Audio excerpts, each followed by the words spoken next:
तो ये वीडियो उन सभी दोस्तों के लिए है जो यूपीएससी 2025 के लिए प्रिपेयर कर रहे हैं मेरी तरह एज एन एस्पिरेंट। तो सबसे पहले उनका क्वेश्चन था कि बुक लिस्ट क्या होनी चाहिए, फिर था कि टाइम टेबल क्या होना चाहिए, और फिर था कि आप पर्सनली मैं कितना देर पढ़ता हूँ। तो इन तीनों टॉपिक्स पे बात करेंगे। सबसे पहले बात करते हैं कि क्या बुक लिस्ट चाहिए। तो देखो, बेसिकली इतनी आपको बुक्स ये पढ़नी पड़ती हैं, प्रिपेयर करना पड़ता है प्रीलिम्स के लिए अगर आप जा रहे हो अपीयर करने के लिए। तो सबसे पहले बात करते हैं, उसके लिए ज्योग्राफी में चाहिए सबसे पहले एटलस। आपको एटलस के साथ आप जा सकते हैं ज्योग्राफी के नोट्स के लिए।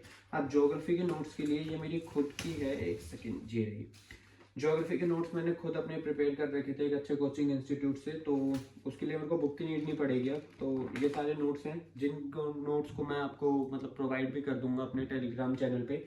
और डेली टारगेट में हम ज्योग्राफी 25 डेज के अंदर कंप्लीट भी कर रहे हैं, तो उस हिसाब से आप ज्वाइन कर सकते हैं।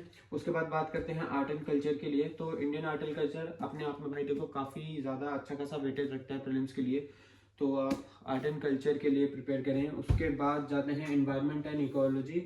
इसमें करंट अफेयर से रिलेटेड भी पूछा जाता है, ठीक है। तो करंट अफेयर से रिलेटेड जो टॉपिक्स चल रहे हैं उन पर थोड़ा फोकस कर लेना अगर ये करना है। इंडियन पॉलिटी एक ही है भाई, लक्ष्मीकांत, एवरीवन नो, और इसके मेरे पे नोट्स भी पड़े हैं। तो अगर वो नोट्स आपको चाहिए होंगे तो आप वो भी ले सकते हैं। वो काफ़ी अच्छी लैंग्वेज में है, इजी लैंग्वेज में है। अभी तक का रिस्पांस टेलीग्राम पे मेंबर्स का काफ़ी अच्छा आया है कि भाई ठीक है, अच्छे नोट्स हैं और समझ आ रहे हैं। तो इंडियन पॉलिटी प्रिपेयर कर सकते हैं। इसका भी 25 डेज में कंप्लीट कर सकते हैं आप। इसका भी मैं मतलब अभी चला रहा हूँ अपना टारगेट, तो आप उसको भी ज्वाइन कर लें अगर आपको प्रिपेयर करनी है 25 डेज में पैरेलली ज्योग्राफी और पॉलिटी। उसके बाद इंडियन इकोनॉमी। इंडियन इकोनॉमी के लिए मैं प्रेफर करूंगा पहले 11th-12th की एनसीईआरटी की जगह आप तमिलनाडु बोर्ड्स पे प्रेफर कर लें, ठीक है। क्योंकि एनसीईआरटी में ना बहुत लिमिटेड बोल के खत्म कर दिया है ऊपर ऊपर से। बट एनसीईआरटी की बला आप अगर मतलब एनसीईआरटी की जगह उस पे जाते हैं तमिलनाडु पे, तो आपको थोड़ा सा ना अंडरस्टैंडिंग बन जाएगी वहां से।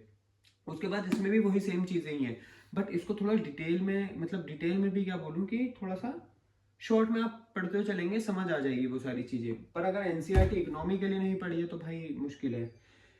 हिस्ट्री के लिए मॉडर्न, मिडाइवल और एंशियंट, ये तीन बुकें चलती हैं, आप सभी को पता होगा।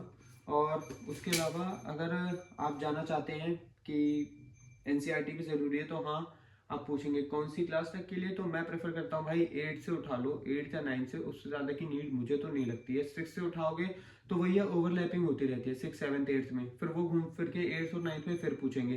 तो इससे बेटर है 8th और 9th से आप स्टार्ट करें। 8th, 9th, 10th, 11th, 12th आपकी मर्जी, अगर आपके पास टाइम है। बट अगर टाइम नहीं है तो आप उस हिसाब से बात कर सकते हो। टेलीग्राम पे भी अगर उस चीज़ के लिए कोई बात हो तो हम जनरल डिस्कशन रखते हैं। फिर मॉडर्न इंडिया स्पेक्ट्रम सबसे मेन। मॉडर्न इंडिया के लिए अगर आप चाहें तो स्पेक्ट्रम्स पे जा सकते हैं अब, क्योंकि मॉडर्न इंडिया का वेटेज अच्छा खासा है। अगर यूपीएससी में आप सीडीएस या फिर सिविल सर्विस दोनों में से किसी की भी प्रिपेयर कर रहे हो तो आप इस पे जा सकते हैं।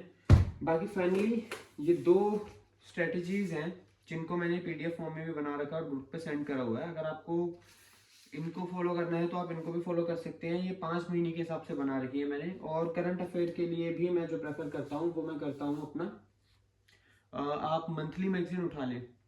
मंथली मैगजीन किसी भी अच्छी कोचिंग की, और पिछले 6-7 महीने की, 8 महीने की उठा लें। जैसे इंडियन पॉलिटी आपका कवर हो जाता है, तो इंडियन पॉलिटी जैसे ही आपका कवर हुआ तो साथ में उसके 6 महीने के उन मंथली मैगजीन में इंडियन पॉलिटी से जितने भी रिलेटेड करंट अफेयर थे उनको आप कवर करते हो चलो। तो उससे क्या होगा, एक अंडरस्टैंडिंग बिल्ड हो जाएगी।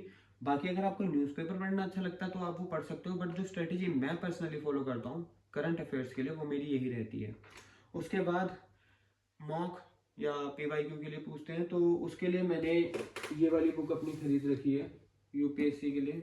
और इसमें पूरे प्रीवियस ईयर क्वेश्चंस हैं। और बाकी अगर आप चाहें तो ऑनलाइन भी इतने सारे यार वेबसाइट्स हैं, उन पे आप जाके सब्जेक्ट वाइज या टॉपिक वाइज अगर लगाना चाहोगे पीवाईक्यू और बाकी क्वेश्चंस, तो उस पर इजीली आपको अवेलेबल हो जाएंगे। वरना मैं अपने टेलीग्राम पे भी रोज भेजता हूँ टॉपिक वाइज, मतलब जो टारगेट आपको आज मिला किसी एक पर्टिकुलर टॉपिक का, मान लो जो मॉर्फोलॉजी से रिलेटेड, तो उस पर मैं शाम को आपको पीवाईक्यू भी सेंड कर देता हूँ और उसमें कुछ मॉक भी। तो अगर आप उसको उस पर जाना चाहोगे तो उस पर भी जा सकते हो।